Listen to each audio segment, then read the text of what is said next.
Pak. Ini berkas rancangan untuk pembukaan cabang baru. Ku letakkan map file di meja Pak Ridwan, lalu duduk di kursi depan mejanya. Ada rancangan anggaran biayanya? Tanya Pak Ridwan sambil melihatku sekilas. Oh, Rio Dewanto, kamu bikin jantungku ingin keluar. Gantengnya. Mendadak aku teringat film I Left My Head in Lebanon saat menontonnya. Tisu sekotak habis menghapus air mataku. Kak Murni bilang, aku wanita cengeng dan gampang lulu. Itulah kenapa penolakan 3 kali akhirnya ku terima Kak Angga. Mau menatapku aja. Oh Tuhan, ternyata ia tahu ku tatap. Bikin malu aja. Dinda, kenapa bengong? Oh, maaf Pak. Waduh, tadi Pak Ridwan tanya apa ya? Aku terdiam sejenak, berpikir. Aku tanya, RAB-nya ada nggak? Tanya Pak Ridwan, menatapku agak lama. Mata kami beradu pandang. Dinda, kenapa kamu terlihat bodoh? Ini semua karena aktor Rio Dewanto, batinku. Tapi bibir terpaksa senyum. Oh, RAB, ada Pak? Semuanya lengkap, jawabku menunjuk map file. Bos bikin salah fokus. Mendadak aku lupa dengan statusku yang pernah berumah tangga. Walaupun hanya sebulan. Menyedihkan. Pak Ridwan memeriksa map file yang kuberikan. Aku duduk, terus menatap wajahnya. Ganteng dan kaya. Andaikan, hayalanku terlalu tinggi. Tidak mungkin juga Pak Ridwan melirikku. Ia bos besar dan mungkin sudah punya istri yang jauh lebih cantik. Sadar Dinda, ucapku di hati. Oke, nanti kita bicarakan lagi. Sekarang ikut aku rapat, ucap Pak Ridwan sambil menutup map file, lalu menempelkan punggungnya ke sandaran kursi. Baik Pak, jawabku, lalu keluar dari ruangan Pak Ridwan. Sebelum menutup pintu dari luar, sekilas kulihat Pak Ridwan masih menatapku. Oh, Rio Dewanto, hampir saja. Malu juga sih. Aku ketahuan menatap wajah gantengnya. Hei, kok bengong? Sylvie menyapaku. Aku duduk di kursi kerjaku. Lalu ku keluarkan bedak dan memperbaiki dandan. Ini hari pertama aku kerja dan harus ikut rapat di luar. Aku tak boleh terlihat jelek. Bertemu rekan bisnis Pak Ridwan. Hei, kemana? Sylvie melemparku dengan gulungan kertas. Posisi mejaku berhadapan dengan meja Sylvie. Kayak anak sekolah aja, main lempar kertas. Lalu ku masukkan kotak bedakku ke tas. Aku nanya malah dandan, ucap Sylvie sewot. Mau ikut rapat, jawabku. Kemana? Nggak tahu. Kok nggak tahu? Karena aku nggak nanya. Ya tanya dong, nggak enak. Hari pertama kerja, penyesuaian dulu. Sylvie bangkit dari duduknya, lalu mendekati mejaku.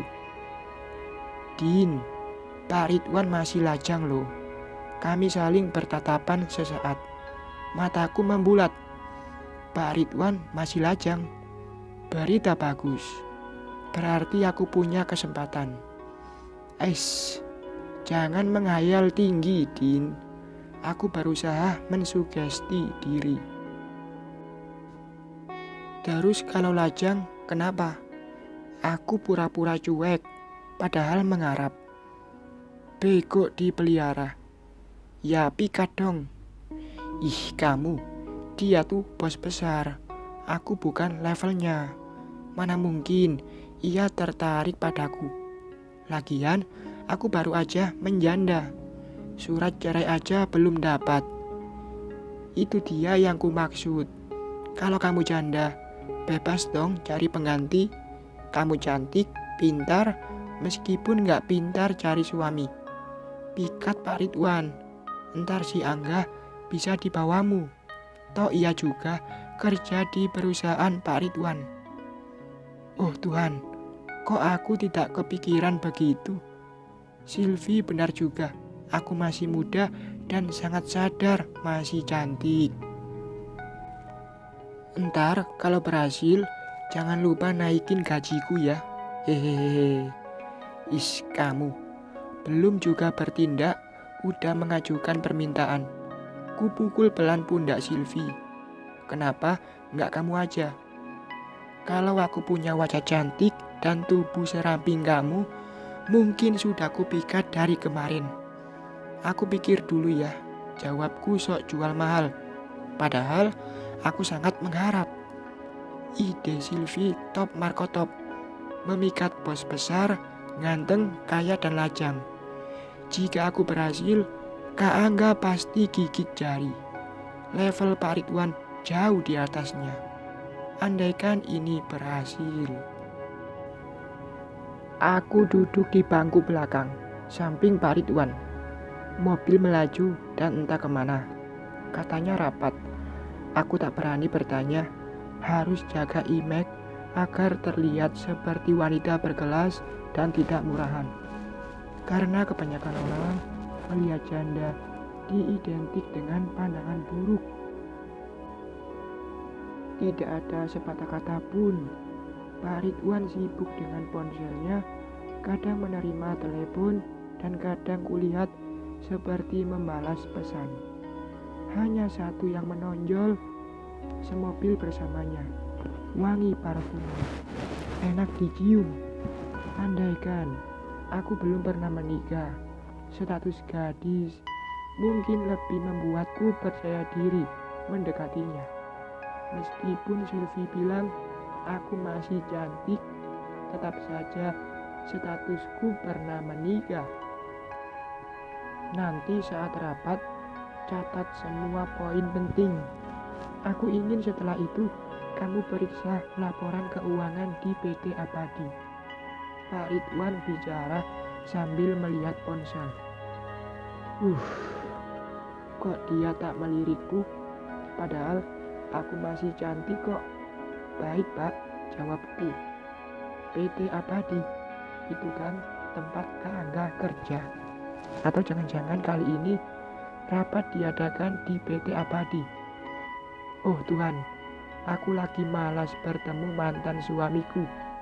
Tapi harus gimana lagi? Ini pekerjaan.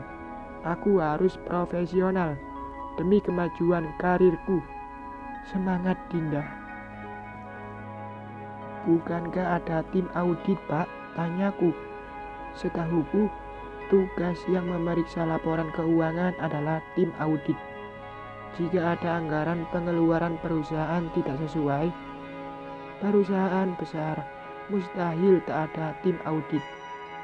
Iya, tapi aku ingin kamu yang periksa. Bukankah Pak Ilham pernah memilihmu sebagai kepala keuangan dulunya?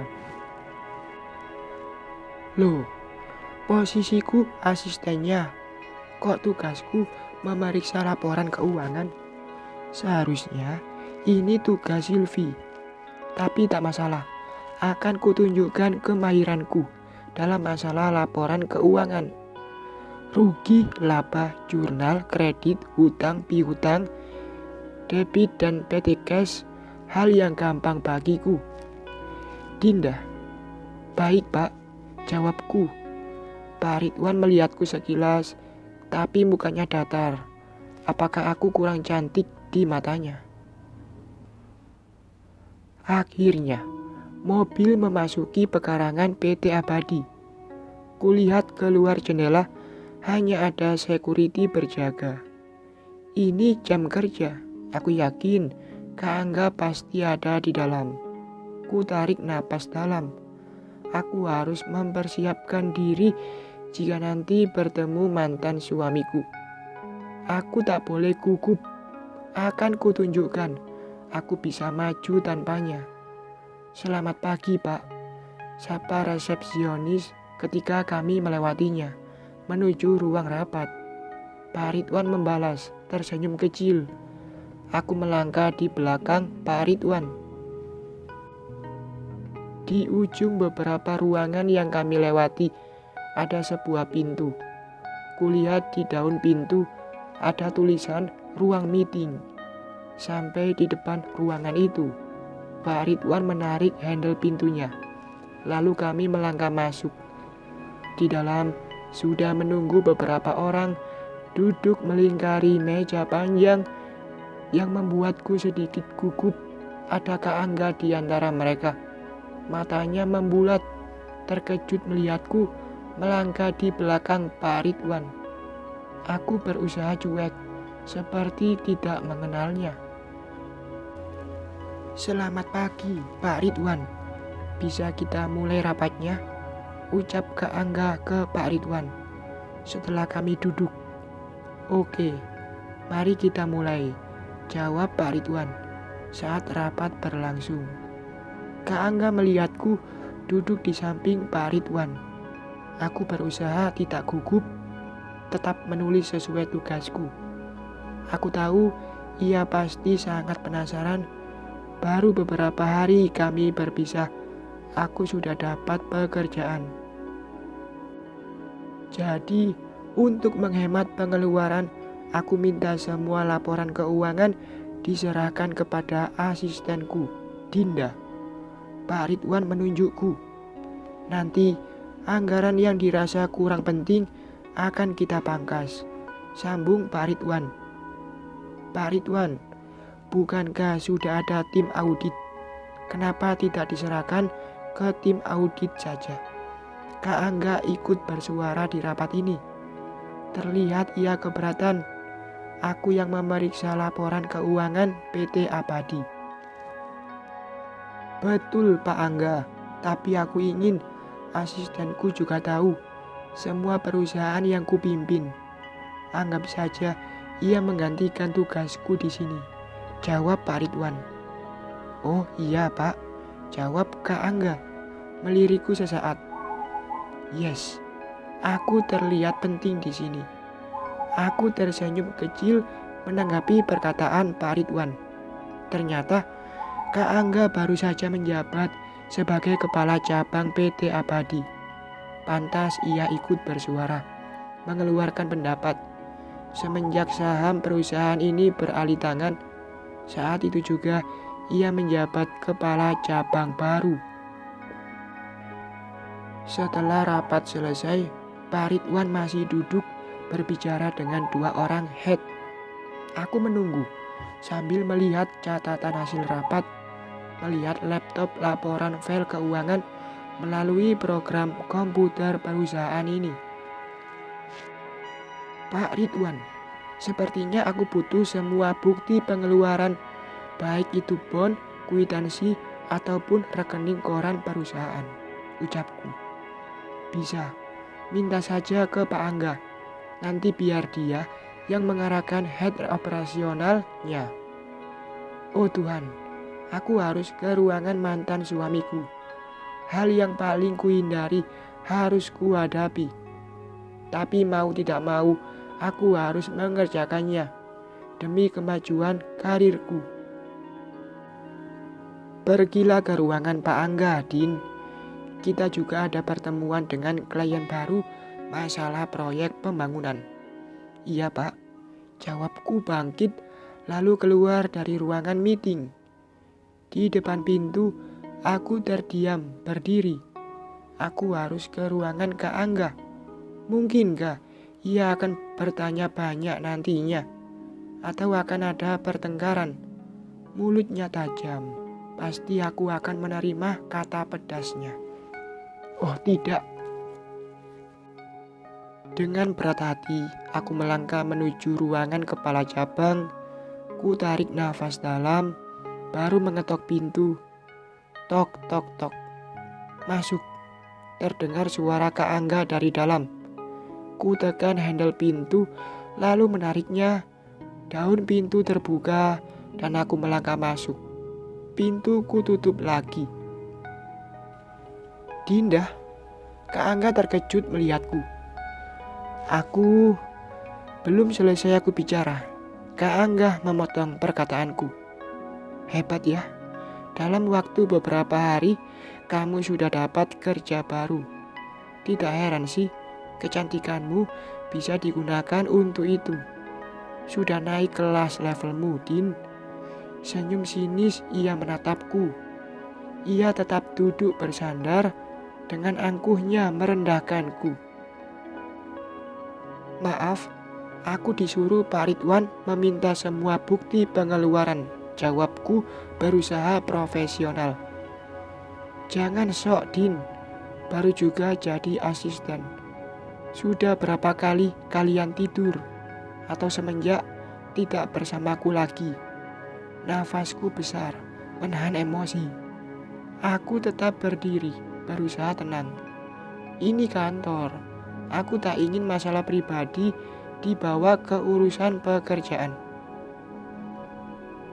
Kak Angga bangkit dari duduknya. Kini ia sudah berdiri di depanku. Apa yang kamu cari? Ranjang. Aku bisa bayar untuk itu, tapi bukan sebagai suami. Plak! Ku tampar Kak Angga. Kata itu sudah sangat keterlaluan. Selama ini hanya dia yang pernah tidur denganku, dan itu pun sebagai suamiku. Jika foto masa laluku dengan Kak Yuda dilihatnya, itu hanya sekedar ciuman, tidak lebih dari itu. Urusan Anda, jangan ikut campur urusanku. Jika selama ini aku bodoh, salah pilih suami, tidak untuk berikutnya. Kenapa? Apakah Anda cemburu? Susah payah aku sabar, tapi tidak untuk kali ini. Kata-kata merendahkanku selalu keluar dari mulutnya. Tiba-tiba tanganku ditarik hingga tubuhku dekat dengannya. Lalu ia mencoba. Ku dorong tubuhnya hingga ia tersandar di tepi meja. Tak sudi aku disentuhnya. Kamu masih resmi istriku, ucap Kak Angga. Matanya merah. Aku sudah diceraikan. Statusku janda, Pak Angga, jawabku lantang kepada mantan suamiku. Dinda. Tiba-tiba Pak Ridwan muncul dari pintu memanggilku.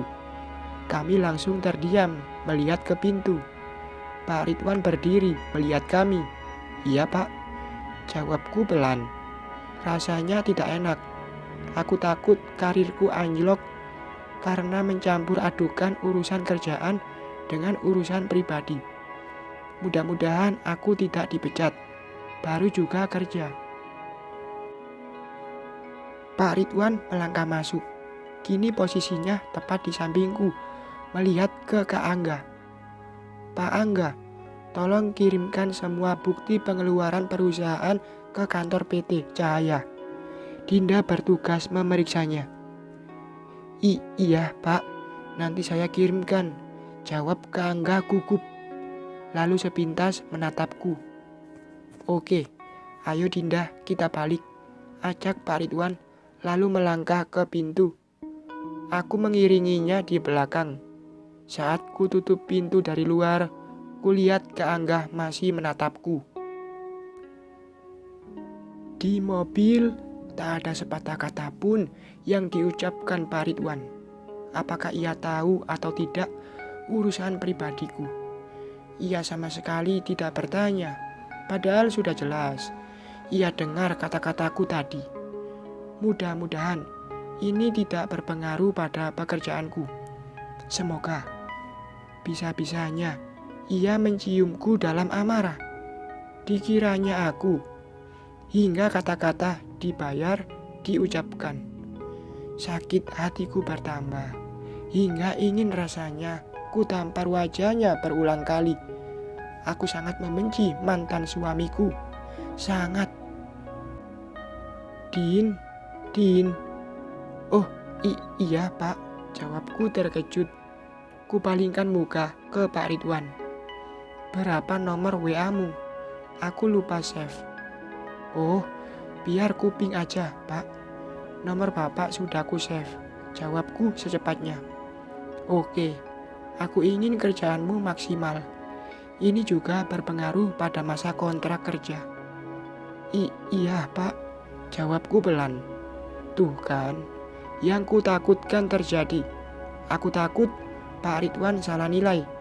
Di mana-mana, urusan kerja ya kerja. Ini semua gara-gara Kak Angga. Kok bisa-bisanya nasib mempertemukan kami di bidang yang sama setelah bercerai. Bersambung.